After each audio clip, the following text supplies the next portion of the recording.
유튜브는 왜 나락 지옥이 되었는가? 나락에 대해서 이야기를 하기 전에 제가 공지사항 몇 가지 말씀드리겠습니다. 첫 번째, 저는 특정 사건을 다루고자 함이 아닙니다. 두 번째, 저는 특정 유튜버의 팬이거나 이해관계자가 아닙니다. 그러니까 제가 하고 싶은 얘기는 이 사회 현상을 관찰을 하고 이제 경제적으로 분석을 해서 저는 그걸로 밥을 먹고 살았단 말이죠. 그래서 이제 그때 직업적으로 훈련을 했던 것들, 그리고 그때 쌓였던 그런 경험들을 가지고 이 유튜브 판때기에 대한, 이 생태계에 대한 완전히 새로운 이야기를 오늘 한번 해보고자 할 겁니다. 우리나라 민속놀이 몇 개 있어요. 제가 얘기했지. 일단 첫 번째 스타크래프트가 있고, 그리고 두 번째 경우의 수가 있지. 근데 이 나락행이 요즘에 이제 새로운 국민 스포츠가 됐다 이거야. 오늘 우리가 얘기하고자 하는 나락은 캔슬 컬처야. 캔슬 컬처. 그러니까 내가 마음에 안 드는 누군가가 있으면 그 사람을 지워버리겠다. 이 나락행 이런 것도 다 마찬가지야. 물론 사실 나락을 가는 사람들을 보면 그럴 만한 이유가 있는 사람들도 있어. 가령 이런 사람들은 나락을 가야지. 실제로 다 갔어요. 다 뭐 구속을 당하고 뭐 실형을 받고 뭐 이제 그렇게 했어. 근데 보면은 좀 애매한 사람들이 있단 말이에요. 사람이 주차 시비가 붙었는데 한문철을 부르는 건 좀 이상하잖아. 그렇잖아요. 그래서 이렇게 좀 애매한 분들에 대해서는 좀 왜 이런 일이 발생하는지 저는 늘 궁금하다 이겁니다. 문제는 이제 이 생태계 안에서 이게 너무 자주 그리고 강한 빈도로 발생하고 있는 것 아닌가라는 생각을 하게 된다라는 거죠. 그래서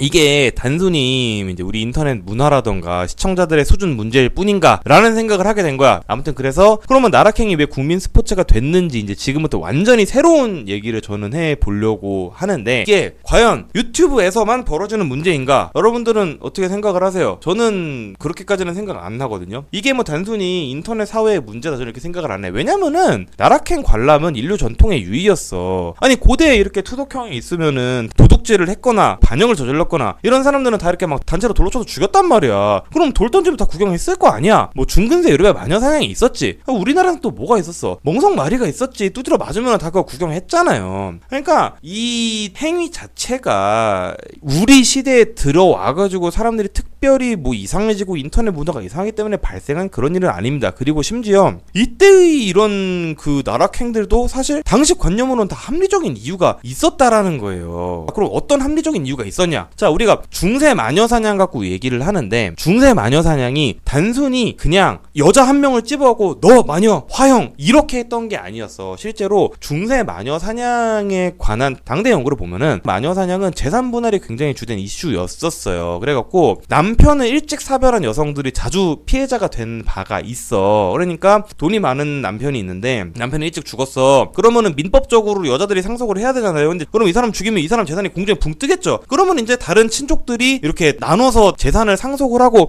그런 일들이 있었단 말이에요. 그래서 마녀 사냥이 근본적으로 종교적인 이유도 있지만 재산 분할이 굉장히 주된 이슈였다. 이게 첫 번째.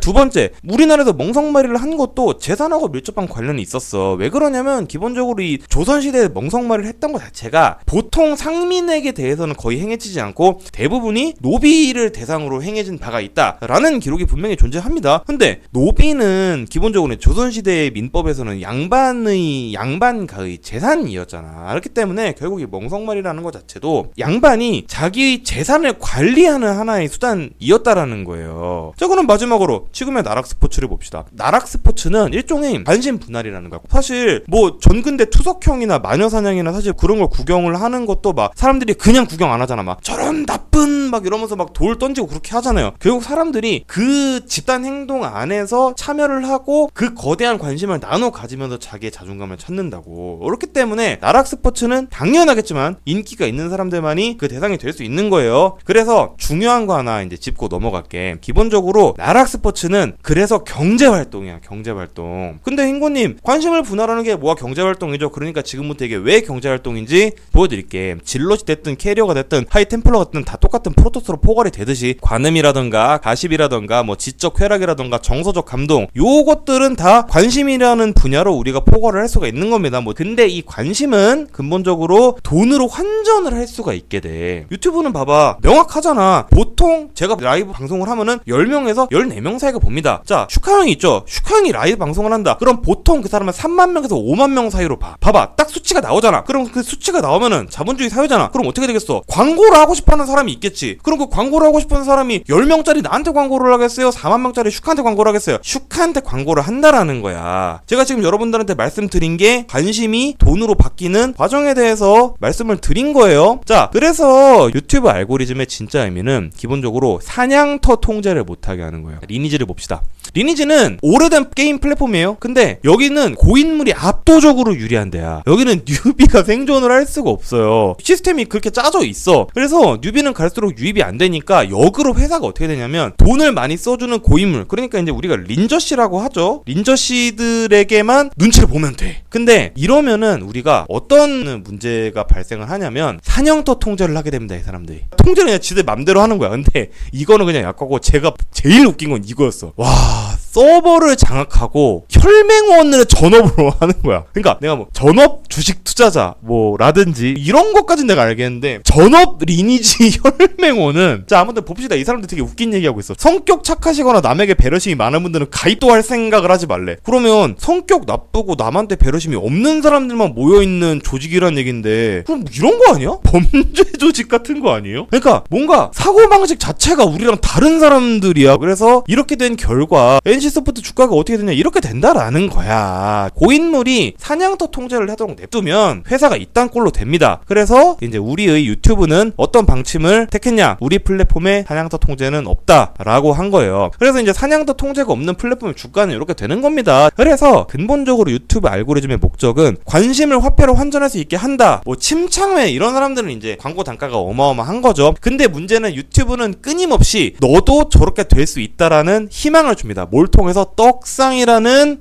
기능을 통해서 뉴비를 계속 유입을 시켜요. 그래서 유튜브에서는 그 누구도 영구집권을 할 수가 없습니다. 유튜브 판이 진짜 잔인한 게 한 5년만 지나가잖아요. 몰라요. 지금 유튜브 전세계 구독자 수 1위 누굽니까? 미스터 비스트입니다. 근데 미스터 비스트 전에 누구였냐면은 이제 인도의 T 시리즈라는 데고, 그 전에는 퓨디파이였어요. 퓨디파이가 전세계에서 제일 오랫동안 구독자 수 1위를 노리고 있었는데 그게 한 4년 했거든요. 퓨디파이도 5년 못 넘어갔어. 저 그 사람 10년을 할 줄 알았어요. 근데 구독자 수 1000명 만드는데 4년 걸린 미스터비스트가 지금 3.3억 명이야, 구독자가. 이런 판이에요. 그러니까 이런 걸 보고 있으면 처음 들어온 사람도 어떻겠어, 나도 저렇게 될 수 있지 않을까? 라는 생각을 하게 된다니까. 이게 사람 마음이 그렇다니까. 근데 이게 보면은 또 재밌는 게, 소셜미디어가 또 그 관심을 환전할 수 있는 각각의 화폐를 다 지녀요. 가령 유튜브, X도 있고, 스레드 있지, 페이스북 유명하죠. 그리고 우리나라 커뮤니티도 마찬가지. FM코리아, DC 다 각각의 화폐가 있습니다. 유튜브는 달러예요. 실제로 돈의 역할을 해. 그래서 이제 X는 뭐냐? 이제 티몬캐시야. 이게 뭐냐면,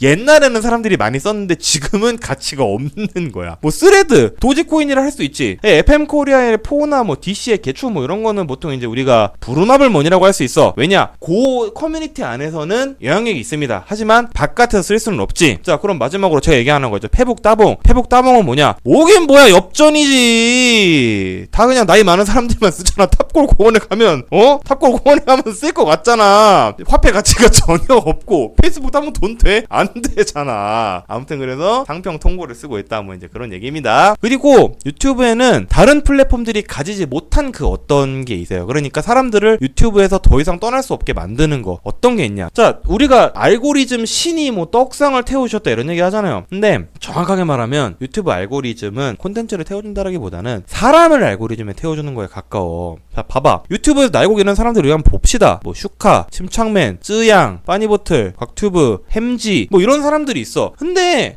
봐봐요. 이 사람들 잘 보면 우리는 쯔양이나 햄지가 먹는 걸 보고 싶은 거야. 그리고 빠니보틀이랑 곽튜브가 여행 가는 거 보고 싶은 거지, 여러분들은 내가 밥을 먹는 거나 내가 여행 가는 걸 보고 싶지 않아요. 그렇잖아. 채널을 쯔양이 하고 있기 때문에 들어가서 보는 거거든요. 이게 우리가 사람들이 굉장히 많이 착각을 하고 있는 건데, 그래서 알고리즘이 콘텐츠를 태워주는 게 아니에요. 사람을 태워주는 거예요. 여기서 굉장히 많은 우리가 시사점을 얻을 수 있습니다. 좀 쉽게 얘기해봅시다. 여러분 유튜브에 가면은 한성원 선생님이 드르륵 못하는 영상이 그거 480만 뷰예요. 그리고 정승재 선생님이 드르륵을 잘하는 영상이 있거든. 그게 한 750만 뷰 돼. 그러니까 이분들은 기본적으로 자기 수강생들과의 어떤 끈끈한 그런 게 있기 때문에 드르륵을 해도 500만 뷰가 나온다라는 거야. 이제 알겠죠? 유튜브가 콘텐츠가 아니라 사람을 태운다라는 거. 그래서 이제 우리가 다시 앞으로 돌아가 보면, 자, 알고리즘이라는 게 단순히 기계가 랜덤한 영상을 골라서 버스를 태워주는 게 아니에요. 그래서 결국 유튜브 알고리즘이라는 건 뭐냐면, 크리에이터가 하는 말을 실제로 그 사람이 무슨 말을 하든지 간에 들을 준비가 되어 있는, 스탠바이 딱 되는 사람이 얼마나 되는지, 그리고 그 사람들과 크리에이터 간의 관계가 얼마나 긴밀한지를 보여주는 게 유튜브 알고리즘이라는 거지. 근데 문제는 요 긴밀한 관계 때문에 이제 위험이 발생하는 겁니다. 뭐 요거 그러면은 왜 이런 긴밀한 관계에서 나락행이 발생을 하냐? 첫 번째, 돈은 내가 줬는데 충성은 엉뚱한 양반한테 바치는 경우. 이걸 보통 유튜버들이 초심을 잃었다라고 얘기를 하는데, 요거 이제 친구에 나오는 이재용 씨인데 이런 얘기하잖아. 너는 약은 우리한테서 받아먹고 충성은 엉뚱한 데 갖다 바친다며, 뭐 이렇게 얘기를 하잖아요. 그러니까 결국 유튜버들은 크리에이터와 본질적으로 끈끈한 관계를 맺고 있고, 그렇기 때문에 크리에이터를 자기가 키워줬다라는 생각이 굉장히 강해. 저도 공감해. 크리에이터랑 시청자랑 같이 크는 게 맞거든요. 근데 문제는 크리에이터는 시청자랑 달라. 돈을 벌게 되잖아, 특정 시점에 가면. 그리고 이 사람이 터지면 많은 돈을 벌게 되잖아요. 그러면 이 사람이 언제부턴가 충성을 엉뚱한 데 바치게 된다라는 생각을 구독자들은 할 수 있습니다.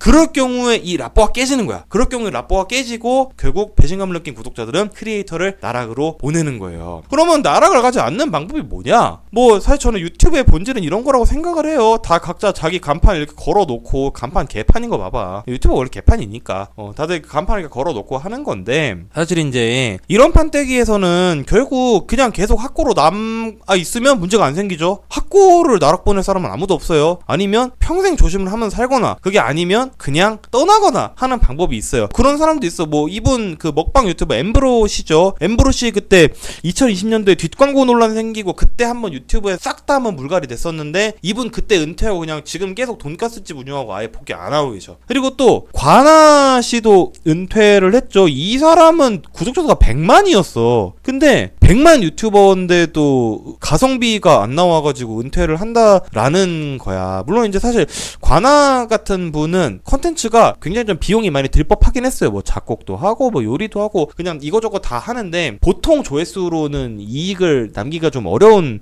이제 그런 채널인 것 같았는데, 아무튼 결국 뭐 유튜브는 사실 가성비가 진짜 안 나오는 그런 그 채널인 것 같아요. 자, 아무튼 그래서 정신없이 얘기를 했는데 첫 번째 주제에 대해서 마무리를 좀 해봅시다. 자, 나락 스포츠는 일종의 경제활동이다. 단 재화가 관심일 뿐이다. 그래서 관심이 돈으로 더 잘 환전되는 플랫폼일수록 나락 스포츠는 더 자주 일어나. 탑골공원에서 상평 통보를 쓰는 페이스북은 그래서 나락 스포츠가 안 일어난다. 특히 생태계 자체가 크리에이터와 구독자 간의 어떤 그런 끈끈한 막 그런 걸로 이루어져 있다면 이제 앞으로도 크게 나아질 것은 없어 보인다. 뭐 어찌됐든 뭐 저도 여기서 방송을 계속 하면서 이렇게 지내고 싶은데, 그냥 일주일에 한 번씩 파티하는 건데, 파티는 언젠간 끝나잖아요. 그래도 최대한 여러분들하고 재밌게 계속 파티를 해볼 수 있었으면 한다라는 게 저희 하나의 바람이다. 자, 그러면 이제 첫 번째 얘기를 여기서 마치고, 자, 두 번째 얘기를 한번 해봅시다.